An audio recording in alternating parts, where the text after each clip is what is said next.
Bonjour à tous, c'est Jenny Garden, je suis médium conférencière et énergéticienne. J'espère que vous allez bien. Alors aujourd'hui, on continue la vidéo, enfin la série de vidéos sur les chakras et aujourd'hui on va parler du chakra du troisième œil. Alors c'est un chakra qui va être placé ici, entre les deux sourcils et au-dessus de l'arête du nez, ici dans le prolongement de l'arête du nez. Voilà. Euh, J'ai trouvé, hein, dans mes recherches, qu'on disait qu'en fait, c'était un emplacement qui est à la fois, significatif, de l'ouverture d'esprit et de l'imagination, donc c'est plutôt pas mal. Le chakra, du coup, du troisième œil qu'on appelle aussi le sixième chakra, hein, je vous rappelle qu'on part du bas, hein, du chakra racine pour arriver jusqu'au chakra couronne, qui est au-dessus. Hem c'est celui, en tout cas le chakra du troisième œil, c'est celui, qui donne accès à, l'intuition spirituelle, qui va nous aider, en fait, à développer une vision globale de la vie. Sa couleur est la couleur indigo et son élément est l'élément éther. Alors j'ai trouvé même éther supérieur, voilà. Le chakra du troisième œil est lié au mental, au lobe droit et au lobe gauche de l'hypophyse. En fait, ce qui signifie qu'en termes de cerveau, hein, vous savez qu'on a un cerveau droit, un cerveau gauche, on a deux hémisphères, et qu'en fait, le chakra du troisième œil va être relié à ce cerveau. euh, il va être relié en l'occurrence aux deux hémisphères. Donc on a un cerveau droit, un cerveau gauche qui vont gérer l'un plutôt le côté très pragmatique, intelligence, etc., analyse, et on va avoir un autre cerveau qui lui va gérer plutôt tout le côté impalpable, intuition, etc., etc., créativité et tout ça. Donc finalement, le fait que ce soit que ce soit lié, en fait, on va allier les deux. On va avoir un mélange des deux quand on a un chakra du troisième œil qui est bien équilibré. En fait, on va avoir un mélange des deux dans sa vie. On va être à la fois concret, pragmatique, etc., mais aussi laisser de la place à tout le côté intuition, etc. Ce qui est plutôt un beau mélange. On va pas se le cacher. Euh, on va avoir aussi, enfin le chakra du troisième œil va être aussi relié à tout ce qui est sphère, ici, oreilles, visage, nez, sinus, les yeux, le cervelet. Il va permettre d'atteindre la sagesse et la connaissance enfouie en soi. Il favorise la compréhension intuitive de l'être et il nous permet aussi de trouver des solutions, aux problèmes qui va se présenter à nous. Il nous offre une vision des choses beaucoup plus fluide et beaucoup plus lucide. Le fait d'avoir un chakra, du troisième œil équilibré, ça va aussi nous permettre d'être beaucoup moins dans le doute, de ne plus avoir peur de la mort et de ne plus, être, trop attaché aux possessions matérielles. Alors, comment on sait qu'on a un chakra du troisième œil déséquilibré? Alors, bon, ça va pas être une liste exhaustive, hein, bien évidemment, mais voilà, c'est pour vous donner déjà une petite idée de comment on peut savoir que notre chakra du troisième œil est déséquilibré. Donc, on peut avoir un comportement très fier, très manipulateur, pour obtenir, par exemple, la satisfaction de nos besoins personnels. On peut rejeter les choses très irrationnelles, comme par exemple tout ce qui est en lien avec la spiritualité.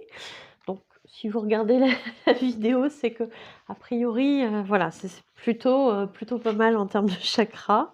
C'est que ça vous intéresse, c'est qu'il y a déjà voilà, des connaissances là-dessus. Euh, Comment savoir aussi que son chakra est déséquilibré, pardon? On va avoir un attachement aux possessions matérielles, ne pas réussir à lâcher, certaines choses au niveau matériel, par exemple. De la difficulté à gérer ses problèmes, on va rester peut-être bloqué dessus, on va pas trouver de solution et cetera. Et puis on peut aussi préférer rester dans ses habitudes parce qu'on va avoir la peur, de faire autrement, et cetera et cetera. Comment on rééquilibre son chakra, du troisième œil? Alors, on peut, regarder, porter la couleur indigo.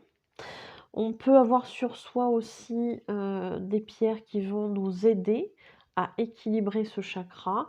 Ça va être en l'occurrence, par exemple, l'améthyste qui est plutôt pas mal. A priori pour faire ça, après moi je suis pas lithothérapeute, donc le mieux c'est vraiment de demander à un lithothérapeute. On peut avoir aussi, j'ai trouvé sur internet en faisant des recherches, l'œil de faucon et l'apatite, mais s'il y a un lithothérapeute qui regarde et qui est pas d'accord, je veux bien avoir l'info. Merci beaucoup. Et puis voilà. On peut avoir aussi, la possibilité de faire du yoga et notamment avec certaines postures. Et puis on peut avoir aussi la possibilité de travailler sur l'équilibre, de son chakra, du troisième œil par la méditation, par les soins énergétiques et cetera. Donc, c'est sans doute pas les seules façons de rééquilibrer son chakra du troisième œil, mais c'est pas exhaustif, hein, bien évidemment. Mais, voilà, ça vous permet d'avoir, quelques bases. Donc, bah, écoutez, j'espère que ça vous aura aidé. N'hésitez pas à me le faire savoir par les likes, par les commentaires, par les partages de vidéos et par les abonnements à la chaîne. Surtout que ça permet aussi, d'être mieux référencé sur, YouTube. Donc, ça c'est plutôt bien, ça permet de diffuser plus largement la vidéo. Voilà et puis, bah, pour les abonnés, merci, pour votre soutien, pour, vos abonnements, ça augmente donc c'est cool, c'est chouette. Ça me permet, bah, de prendre conscience que c'est du contenu, qui vous intéresse. Voilà bah, pour tous ceux qui souhaitent, voir quelles sont les prestations que je propose, n'hésitez pas à aller voir sur ma page professionnelle Facebook Jenny Garden Médium conférencière, dans l'onglet, services, je crois. Voilà et bah, voilà, vous trouverez, les prestations, les tarifs, et vous n'avez a priori pas besoin d'avoir un compte Facebook pour pouvoir, accéder, le temps de regarder les prestations, je crois. Pour les personnes qui souhaiteraient avoir un rendez-vous, que ce soit pour une voyance, une guidance, un soin énergétique au tambour ou pas, pour, une interprétation des rêves, un travail de libération des blocages karmiques, un message de votre flamme jumelle, un message de votre âme, un message de vos guides spirituels, un contact défunt, que ce soit, pour, les nettoyages, de lieux ou de personnes au niveau énergétique, les passages d'âme, bah, n'hésitez pas, à me contacter, il y a aucun souci. Vous trouverez mes coordonnées à la fin de la vidéo. Et puis voilà, je crois que j'ai fait le tour et puis, bah, pour ceux qui ont envie de me soutenir aussi en me faisant un don sur ma cagnotte Lydia, merci beaucoup. Voilà, voilà. Bah, je vous souhaite une belle journée, une belle soirée. Merci de m'avoir écoutée et je vous dis à bientôt. Prenez soin de vous.